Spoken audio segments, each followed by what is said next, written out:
Hi, I'm Mario Guerra, the two-time former mayor of the great city of Downey. And I'm here with my co-host, Eric Pierce, the editor of the Downey Patriot. And you're watching to Talking Downey with Mario. And Eric.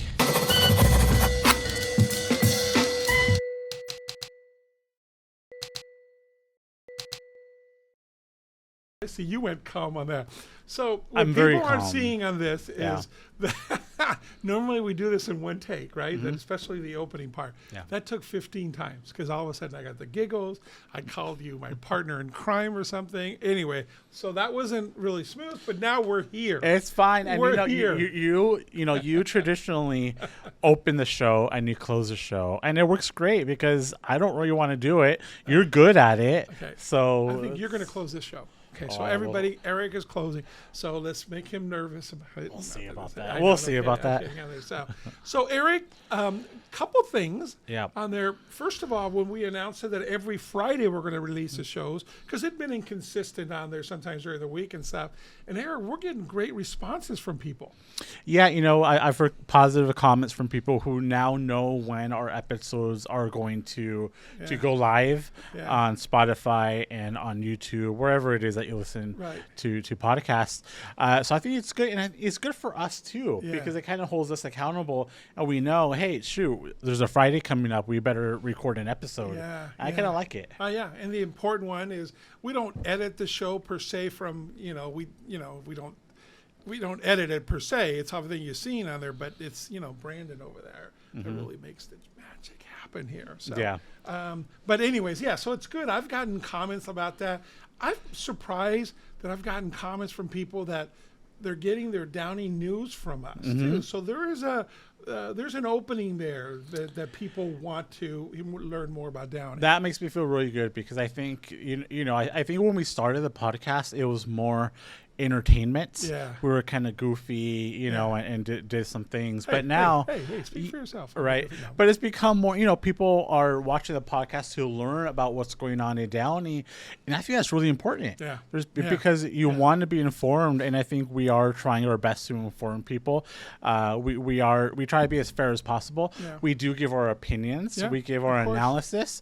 And people are, free to come to their own conclusions. But we try to be as fair as possible. And I think that's one thing like on there. So people 8/22 council meeting. We're taping this on Wednesday. It'll come out on Friday. But we always try to recap every other week, try to recap the council meeting on there. So you want to start a little bit about Tuesday night's council meeting? I thought what was most interesting to me was there were a couple of things on the agenda. I think that the bigger news from it was the city council voting to give the Downey Rose Float $30,000 on an annual basis. So what it means is going forward, the Rose Float doesn't have to come to the city council anymore and make that request. It's included in the budget. So this is $30,000 to cover the Rose Float's entry fee, because you got to pay a fee to participate in the Rose Parade. Now, the Rose Float still needs a fundraise to actually construct the float and everything else that goes into it. They raise up to $100,000 per year. So this is something to kind of help the Rose Float, $30,000 per year. My question to you, Mario, you were on the council for 8 years. Did you guys ever fund a nonprofit? Did you guys ever do anything similar to this, or is this like?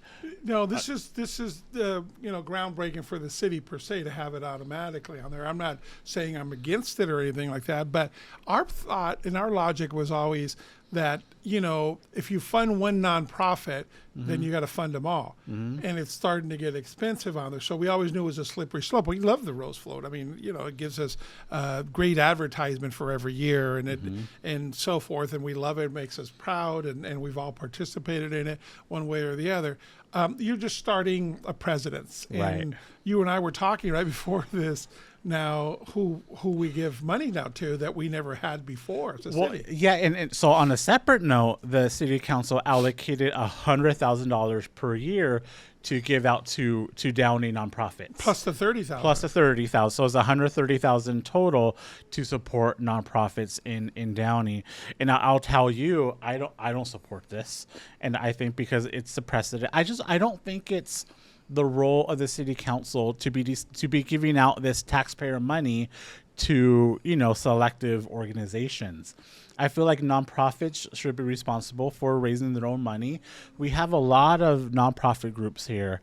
You're involved in many. I'm involved in many of them, and they each do their own fundraising. Right. I think just going to the city and asking for a handout, I just don't like the look of it. I just don't like it. Yeah.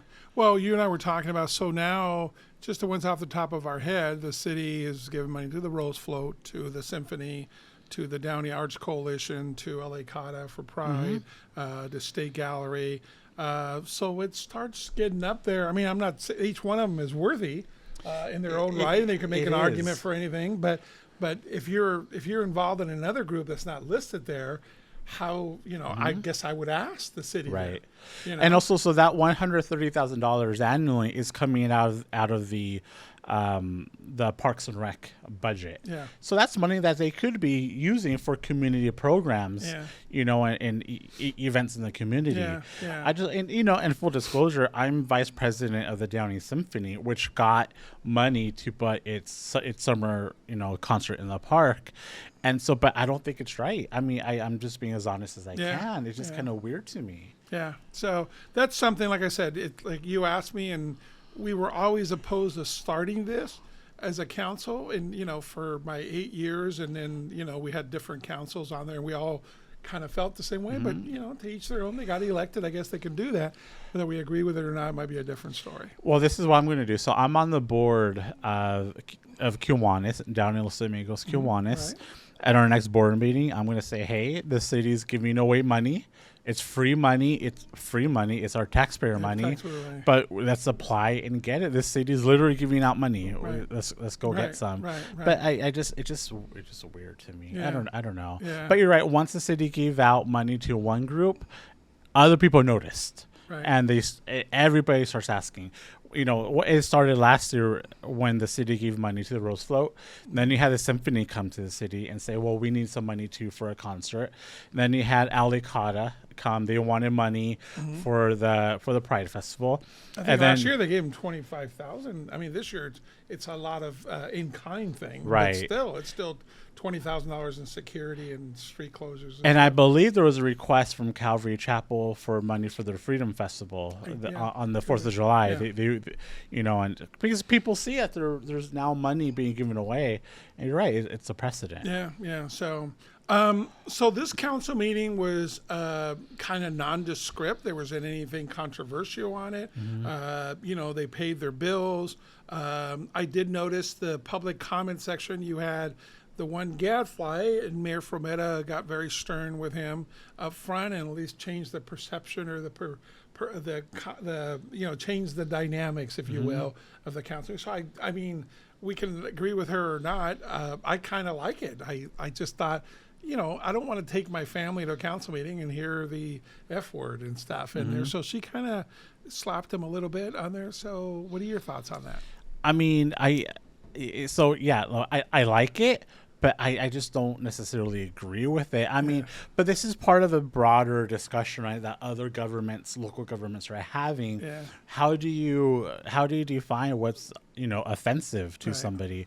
I mean, I think we can agree that nobody wants to hear the F word, and it's just so vile right now.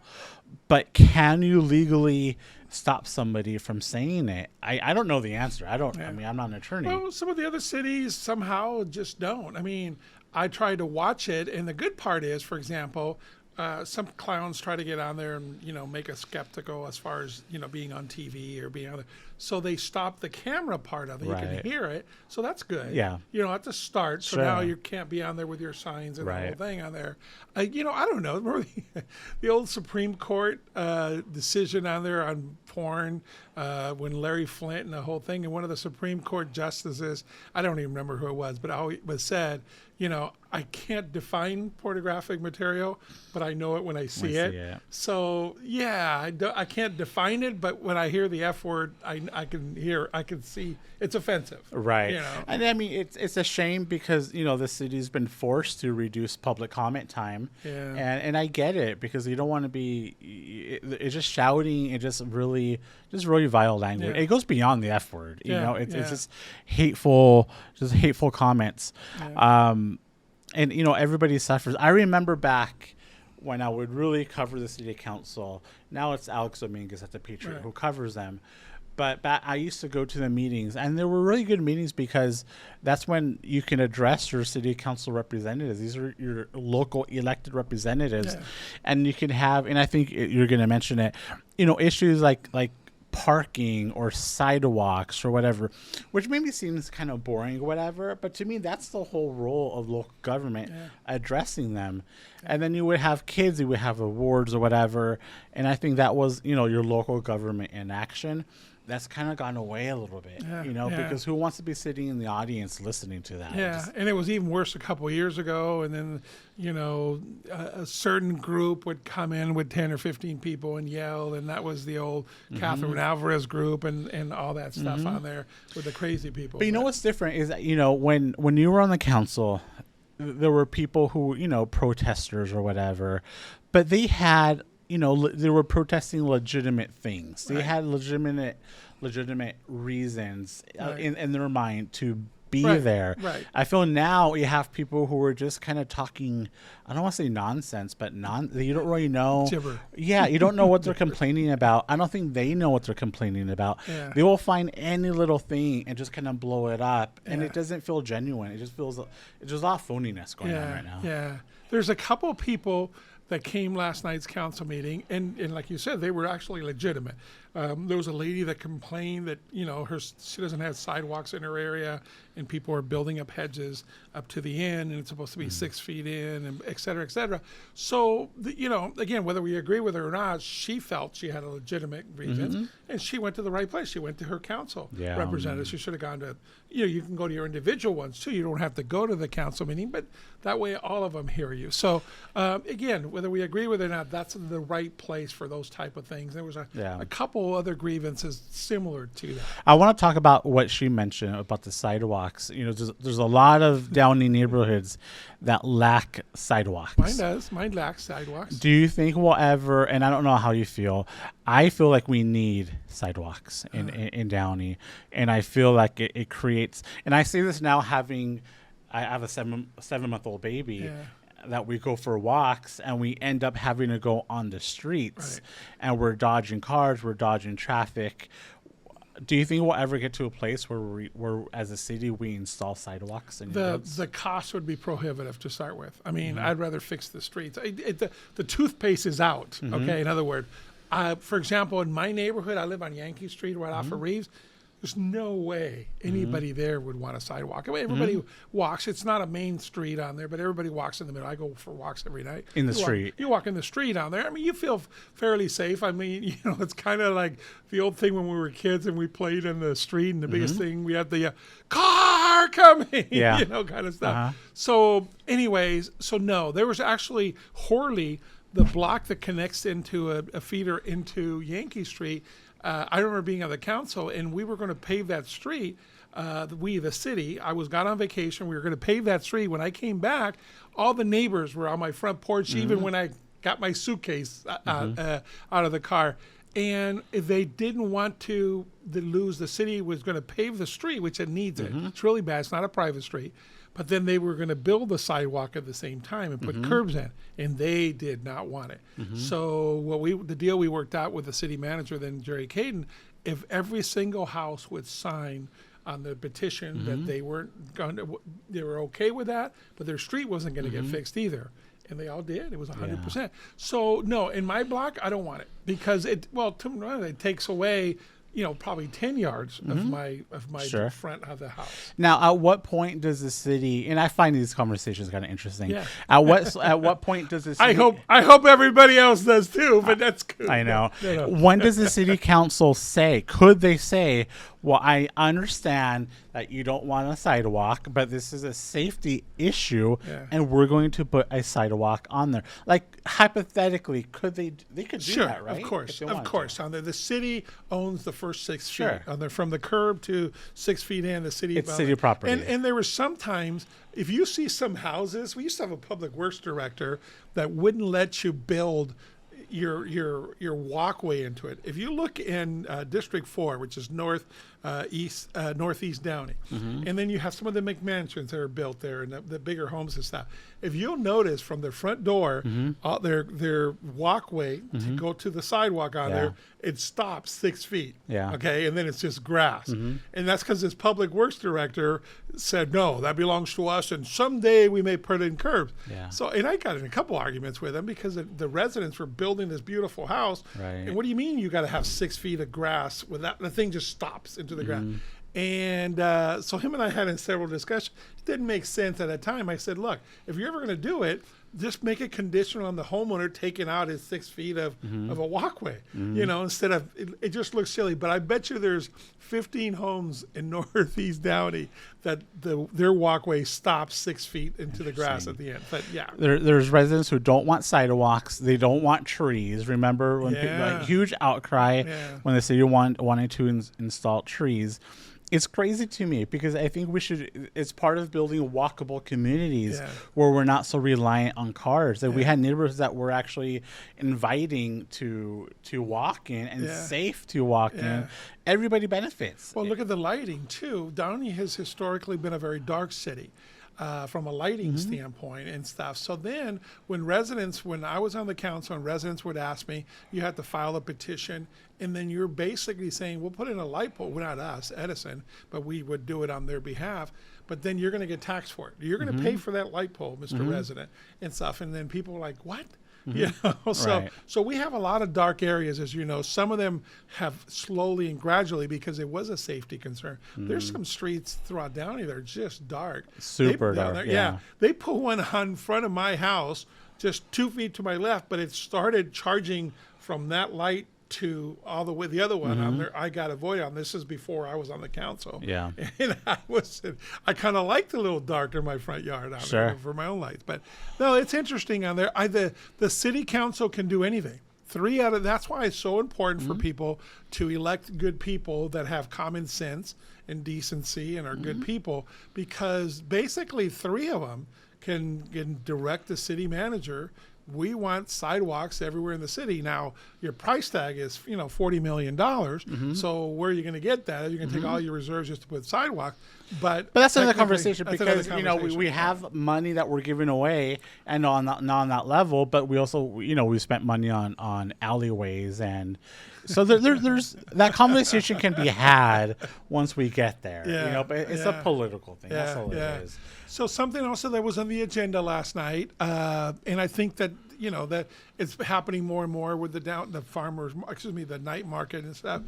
2 street closures. I mean, for good events. You got the Havana Nights coming up September 29th, and the International Food Festival on September the 9th. Right. So they're going to close the streets for that in the downtown area. The International Food Festival, I'm sorry, that was Taste of Downey. Yeah. And it was really good on there. And I'm sorry, it's just another reason to have a party down the middle of the street, and you get the taco trucks and all the food vendors, but it's not Downey. It's International Food Festival.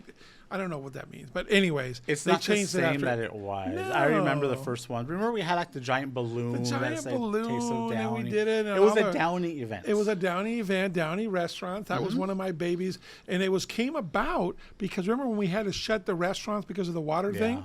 So we said, okay, how can we promote the restaurant? So we did a real small one. The first year was to give coupons to go to the restaurants and stuff. And then the second year is, hey, Taste of Downey. So they worked for 2 or 3 years, and then all of a sudden, international food. Okay, fine. But it's just another reason to have a party in the downtown. I can't disagree with you. This is a historic moment right there that we agree on something. I do wish we had more notification. Maybe I just don't know. I don't know who's participating. I wish we knew what kind of food to expect, which restaurants are going to be there, because it's usually a surprise. At least for me, it's a surprise until I get there. It'd be kind of nice to kind of know who's going to be there, so I can look forward to it more. It's international, Eric. It's international. It's not just Downey. So something else significant that I thought was pretty good at the end, and some people were complaining about crime, and we're blessed to have our own police department, and I shouldn't say they're struggling. They have everybody's struggling with crime right now. Our police department's pretty active and proactive on these things. But I think Mayor Frometa asked them to, go through the shopping areas and so forth to even, increase some patrols and everything else on there. So I don't know, so that, Stonewood has had like those smash and grab robberies.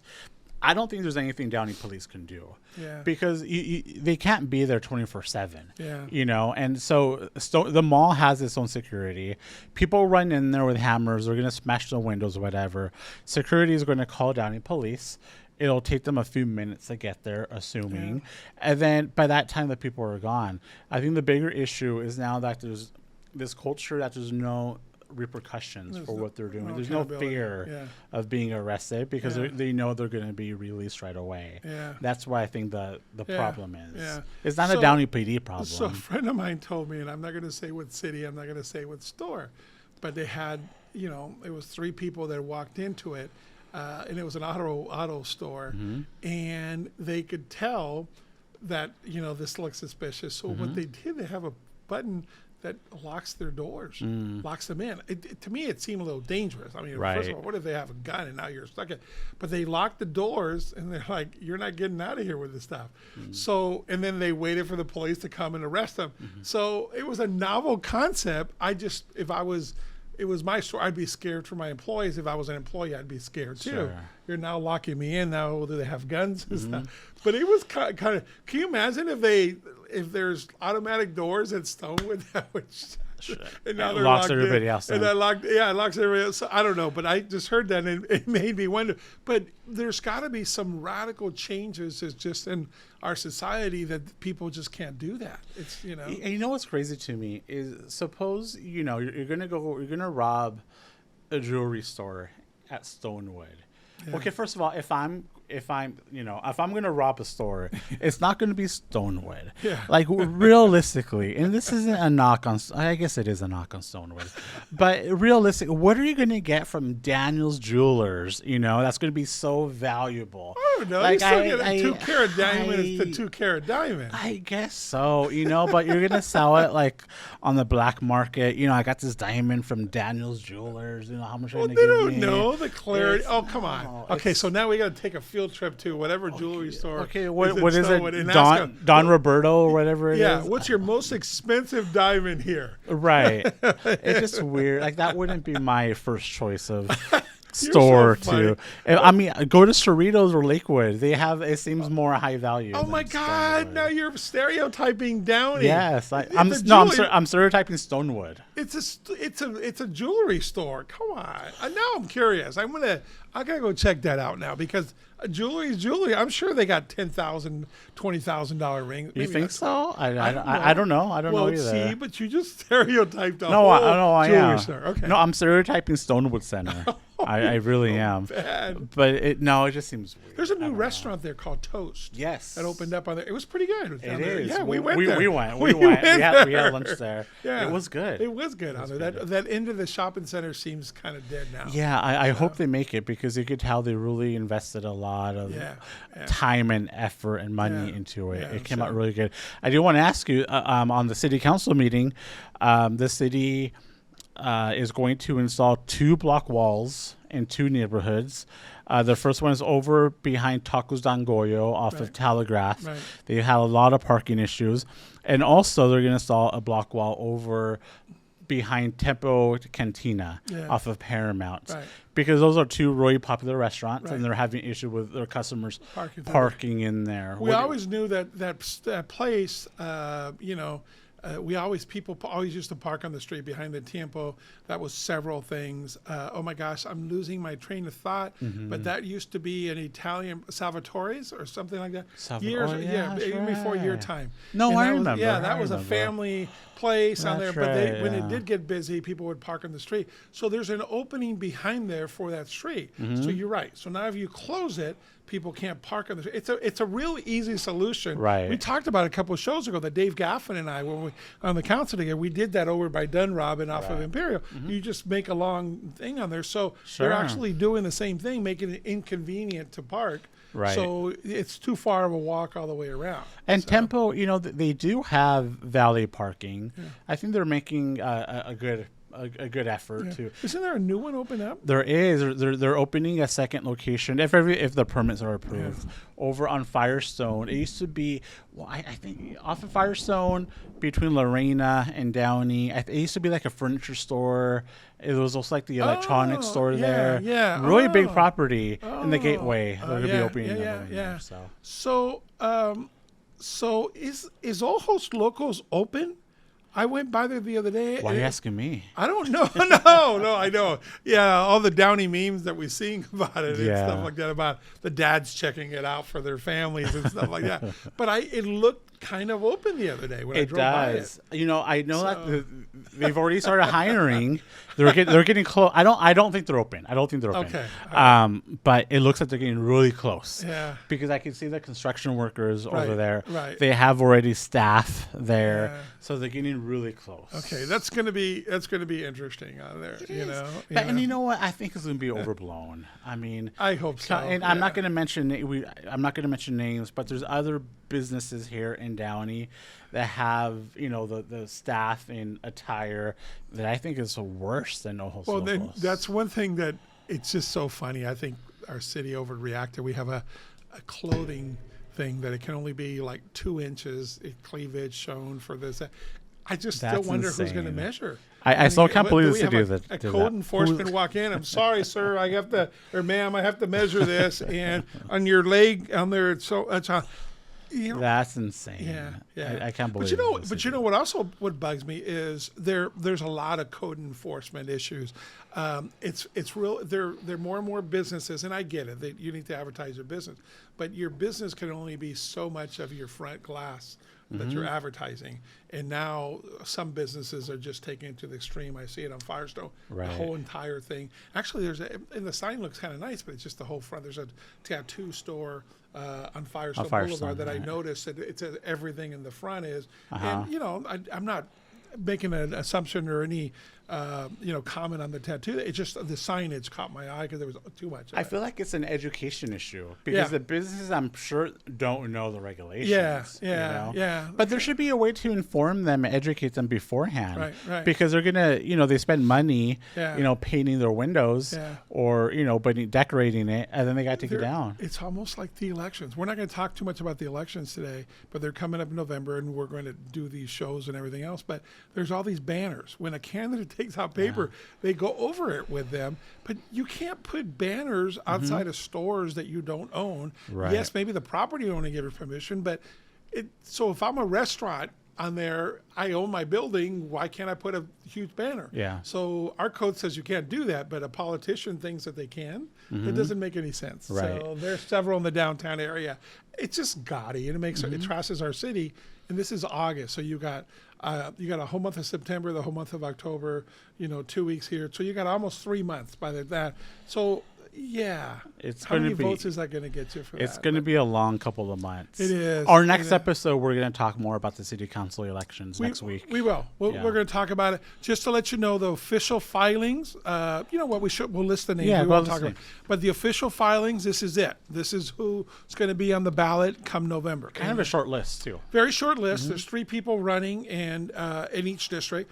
And remember, District 1 is the Southeast Downey. Okay, and that became an open seat. These are 2 special elections. There's no other election going on. There's nothing else you're going to vote on. Right. So it's really important for you to go out and vote as Downey resident.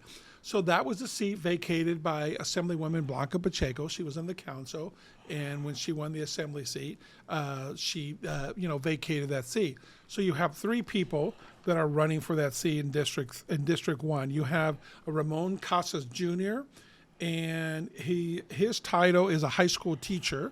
He's an English. I'm sorry. He's an English teacher at St. John Bosco. Okay, I don't know him on there, but Ramon Casas Jr. The other person in District 1 is Elvira Miraz. She's listed as a businesswoman - mother. And then the third person is Horacio Ortiz, and he's the Downey Planning Commissioner, the chairman of the Downey Planning Commissioner. So those are the 3, and we'll talk about them individually. By the way, we invited all 6 candidates to come before our show. And you guys remember last year, we're pretty partisan when it comes to this on there because our credibility is at stake. So you guys remember last year there was all the assembly races. So we invited everybody, even though ones that we didn't agree their positions. And I felt we were very professional. They commented on it. You and I hosted the candidates forum on there, and even one candidate said, "Oh, I was skeptical of you because I know you support another candidate," and he goes, "But your questions and everything else was fair." So we have our reputation. We're not going to bring in a candidate here and then attack him just for personal because I support somebody else. It's just silly to think that. But, so some of them won't be coming on there. That's their choice. We want to be informative. We want to ask them questions that you, as Downey residents, would want to know, and let them make their case to you. We're going to give them the show so they can put it out to them and so forth. So it's not a gotcha kind of thing. We don't do gotcha here. We have our opinions, and you hear them, and so forth. So that's District 1. And then District 3, you have 3 people also. You have Gil Legaspi, and he's a police officer businessman. You have Dorothy Pemberton. She's a small business owner. And then you have Ernesto Valley, business owner. So those are the titles that the city clerk allowed on there. So, How does that work, Mario? So you know better than I do. So somebody who runs for city, they want to run for city council. They go to the city clerk. They have to obviously give their information, their name, their address, proof that they're eligible to run. They also have to provide an occupation. How does that work? Because some of them, like I know some of them are listed as small business owners. Who determines what shows up on the ballot? So this is the first time I disagree with the Downey city clerk. I think that they're making policy there. And she says she's talking to the city attorney about it, that they said, oh, you have to be at 25 hours a week towards this particular job. And you is that a city regulation and state regulation? There's no such thing. You cannot find a code. Every time you ask them, show me the code on there. Well, that's what the city attorney or that's the attorney opinion on there. There's no such code that says that on there, So you have to have some semblance of showing. I can't say I'm, governor of California on there as my title if I'm not. But you can't tell me it has a certain amount of, who comes up with the 25 hours? Yeah. Why not 20? Why not 30? You know what I'm saying? It's so subjective. It's just silly. And you have some. Dorothy Pemberton is one. She, for example, she is a substitute teacher and a realtor. And that was her choice. She wanted to put substitute teacher - realtor. Okay. And the city clerk said no. Okay. So she had to list 3 things. The other one was educator and realtor. City clerk said they wouldn't allow it. So it just turned out her third choice was small business owner.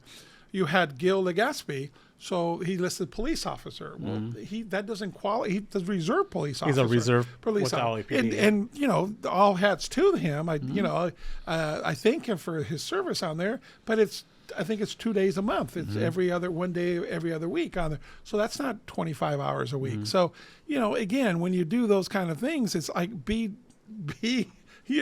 could be consistent, right? So I take some exception to that, because there's no code.